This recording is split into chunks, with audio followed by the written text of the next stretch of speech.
ओम नमः शिवाय। हर हर महादेव। जय शु शंभो। दोस्तों, आप सभी का आपके अपने चैनल में बहुत स्वागत और आपका बहुत आभार है।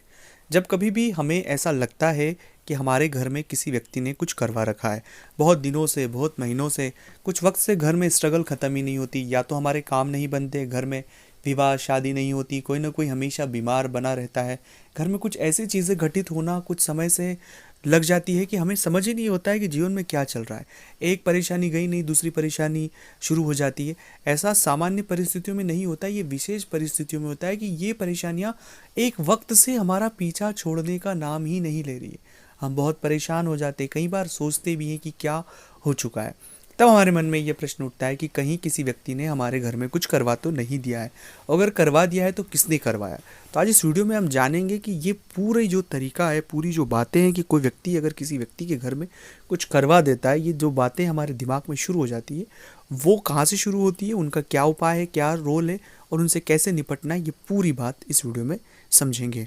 अगर आप वर्तमान किसी भी परेशानी से गुजर रहे हैं तो ये जानना आपके लिए बहुत महत्वपूर्ण है, क्योंकि इन बातों को समझने से आप अपनी खुद की मदद भी कर पाएंगे और चीज़ों को रास्ता भी निकल जाएगा। अगर अभी तक आपने चैनल को सब्सक्राइब नहीं किया है, चैनल से नहीं जुड़े हैं, प्लीज़ आप चैनल को सब्सक्राइब करके जुड़ जाए, कमेंट्स में भोलेनाथ का नाम लिखें। और अगर आप चाहते हैं अपनी कुंडली का विश्लेषण हमसे करवाना, स्क्रीन पर नंबर चल रहे हैं, आप व्हाट्सएप पर अपॉइंटमेंट लेकर हमसे बात कर सकते हैं, उसका फीस शुल्क लागू है। दोस्तों, जब कभी भी कोई व्यक्ति बहुत परेशानियों में आ जाता है, उलझ जाता है, तो उसे ऐसा लगता ही है, पर कुछ संकेत हैं जिन संकेतों को हमें समझने की आवश्यकता है।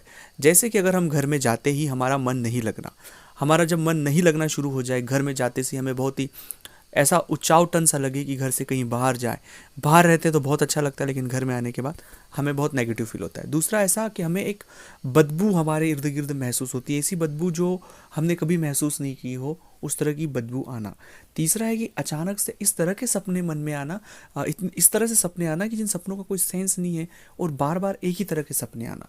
चौथा ये होता है कि हम एक अज्ञात डर से अपने इर्द गिर्द ऐसा अज्ञात डर कि ऐसा हो जाएगा, ये हो जाएगा, एक इतनी नकारात्मकता हमारे इर्द गिर्द हो जाती है कि जिससे हम चाह कर भी बाहर नहीं निकल पाते।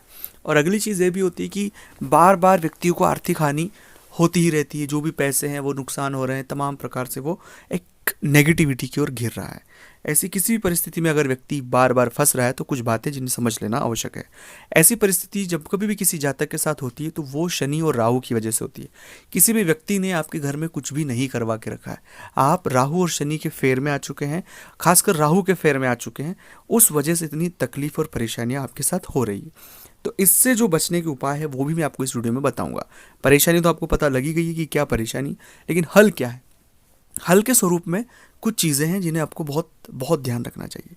सबसे पहला हल है कि अपने घर में नियमित आप बजरंग बाण का पाठ करें। जब आप बजरंग बाण का पाठ करेंगे तो राहु और शनि से संबंधित जितने सारी नेगेटिविटी आपके जीवन में हो रही है इस तरह की, उनसे आप धीरे धीरे बहुत कम समय में बाहर आ जाएंगे। तो बजरंग बाण नियमित पाठ आपको करना है। दूसरा है कि सूर्य के सामने खड़े होकर हनुमान चालीसा का पाठ आपको करना है। ऐसा प्रयोग करने से सूर्य मजबूत भी होता है और इसका प्रयोग करने से जितने सारे ग्रहों के नकारात्मक प्रभाव, इन प्रभावों को बहुत कम समय में हम कम कर सकते हैं। और तीसरा और महत्वपूर्ण बात है कि शनिवार या मंगलवार के दिन जो भी अपने घर के आसपास हनुमान जी का मंदिर हो, वहाँ बैठकर सुंदरकांड का पाठ करें। सुंदरकांड का पाठ करने से बहुत सारी परेशानियों से आपको छुटकारा मिलता है। चौथा प्रयोग करना है गुरु मंत्र का जप। अगर नहीं है गुरु मंत्र तो नमः शिवाय का आप जप कर सकते हैं। और पांचवा कि फिर भी परेशानी नहीं तो स्क्रीन पर नंबर चल रहे, व्हाट्सएप पर अपॉइंटमेंट लेकर बात करें। हम केवल हमारी परेशानियों में बहुत उलझ जाते हैं।